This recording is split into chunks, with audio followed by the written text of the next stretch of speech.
Oh god, not another review.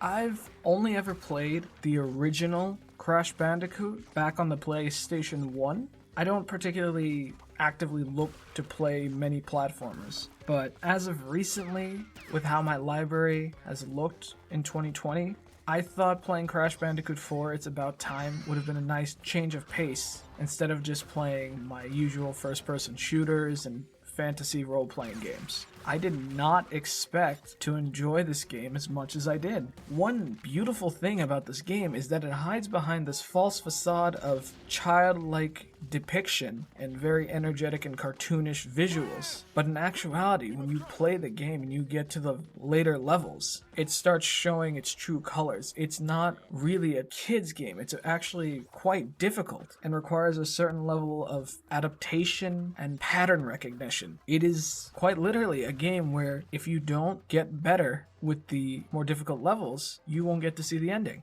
With the story, even though I hadn't played the previous Crash Bandicoot games, it was still relatively straightforward. Dr. Neocortex and Dr. Entropy have found a way through the help of Uka Uka to escape their prison in this sort of purgatory-like place, and in doing so have caused a rip and tear in time and space, causing this multi-dimensional rift between dimensions. And now it's Crash's objective to try to find and stop Neocortex and Entropy. So the story it's straightforward and it didn't require too much insight, but this game isn't designed for thought-provoking storytelling. The main focus in this game lies in the gameplay, and honestly, this gameplay, I didn't think you could make a platformer this engaging, but they really improved Crash Bandicoot's platforming style compared to all the way back in the PlayStation 1 days.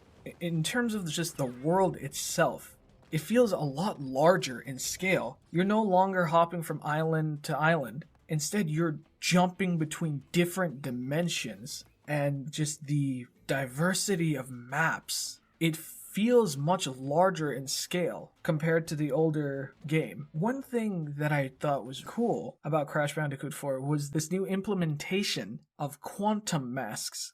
There are these 4 new masks that Crash can use that give him these rather unique abilities. You have Lani Loli, that is this very skittish blue mask that allows Crash to phase objects in and out of his reality, so that if he's in a situation where he's about to fall, he can allow a block to phase back into his reality and he can land on it. You have Kapunawa, that has this ability to slow down time, allowing Crash to quickly navigate in a situation that requires precise timing. You have Akano, which, to the best of my knowledge, from what I gathered, he's able to produce a sort of aura around Crash as he spins around that allows him to cause more damage. And you have Ika Ika, who is this split personality mask that allows Crash to sort of bend gravity to his will. And each of these 4 masks have their own unique personalities.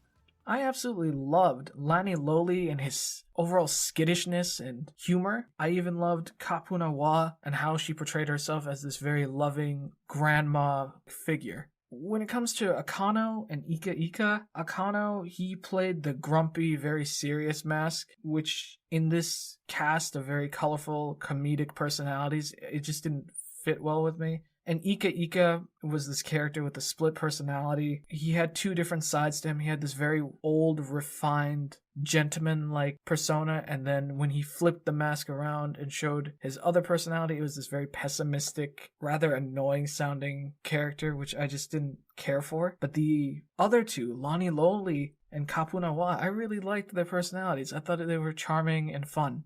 Not even just the implementation of these new quantum masks. The cool thing about this game is that you don't just play as Crash, you also get to play as Coco, and you have this ability in between levels to switch between the 2 on the fly to whichever preference you want. Personally, I really enjoyed playing as Crash, but I also did play as Coco from time to time. But even better, not only could you play as Crash naturally and Coco, you could play as Tawna Bandicoot, who, if I remember correctly, was a love interest of Crash Bandicoot's in the first game, but now she is this battle-hardened warrior that is trying to save reality.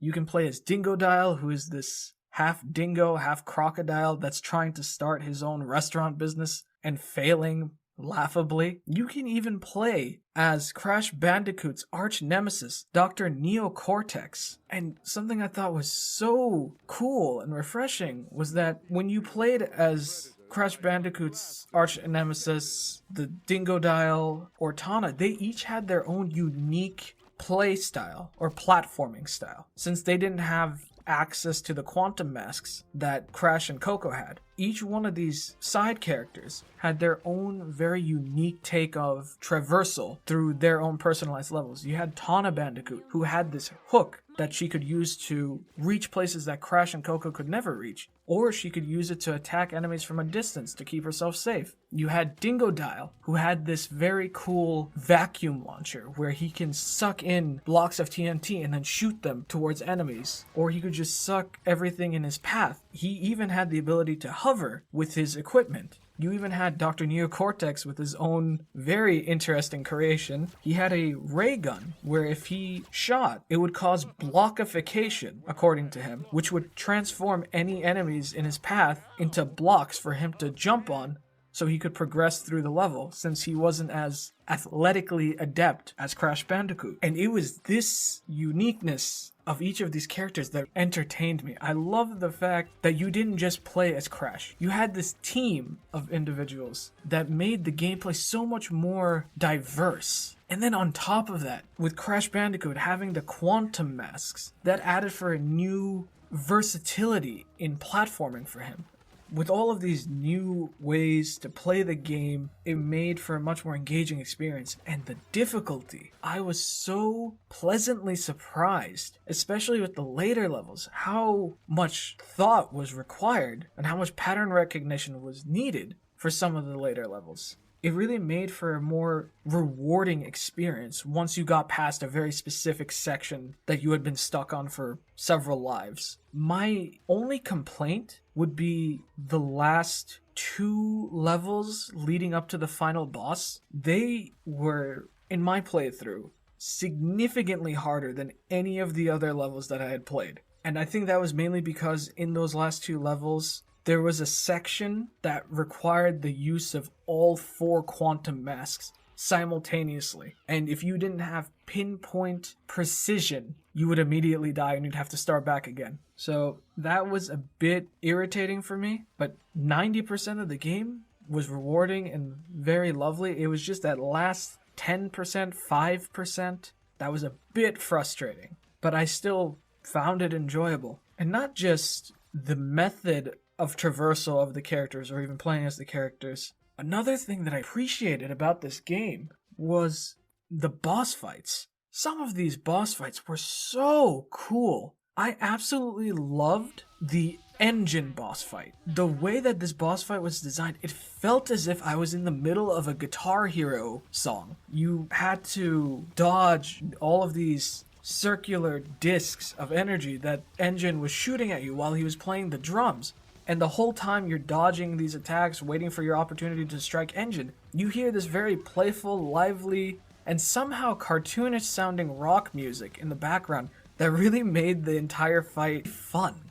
And even the very last boss fight was just so engaging for me, simply because you're put in a scenario where Crash Bandicoot has to go up against his arch nemesis again. But he has to go against the abilities of the quantum masks that he had used to traverse the multidimensional rifts. He had to adapt and overcome and go up against these quantum masks, and it made for such an intense boss fight. Side notes about this game. The replayability is substantial for this game, because you can still go back and replay and try to perfect each level, because if you perfect each of these levels, you get access to a bunch of really cool skins that make Crash and Coco look way cooler. My personal favorite was this neon-esque purple skin for Crash and Coco. I thought that made them look cool. And a lot of the levels have this new feature called inverted mode,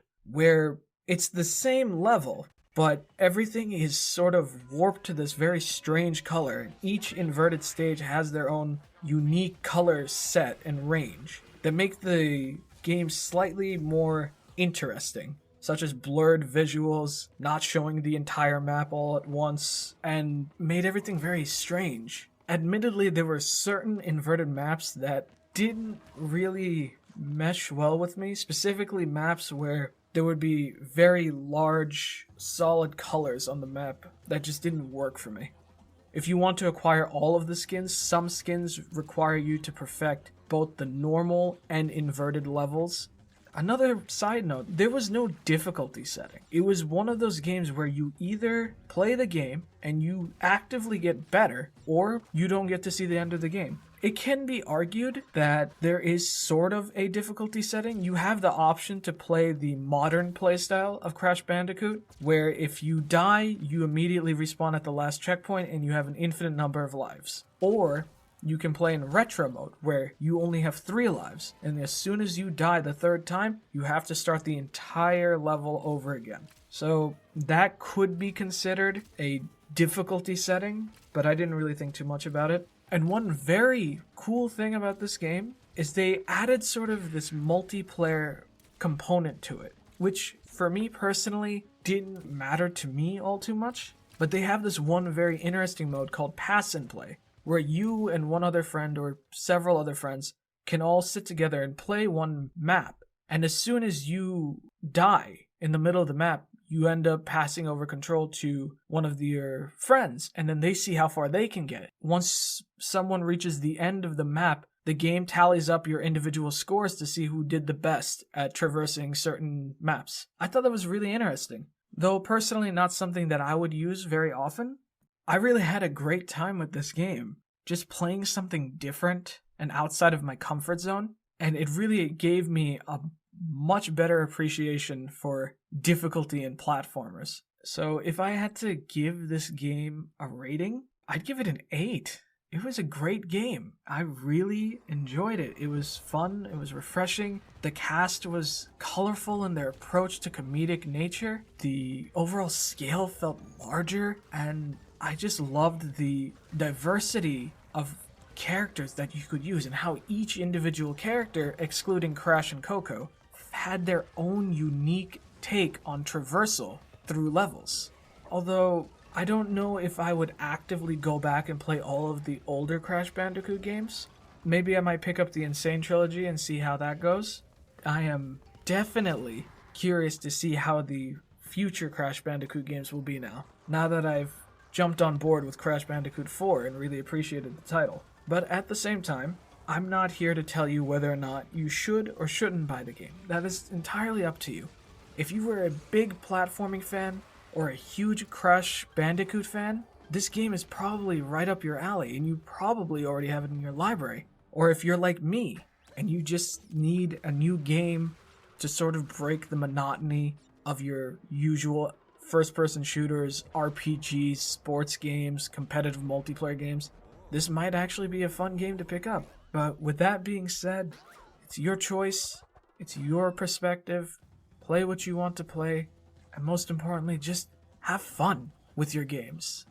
But that's all for now. I hope this review was somewhat helpful or gave you a new perspective on Crash Bandicoot. I wish you all the best. Have a good night, everyone.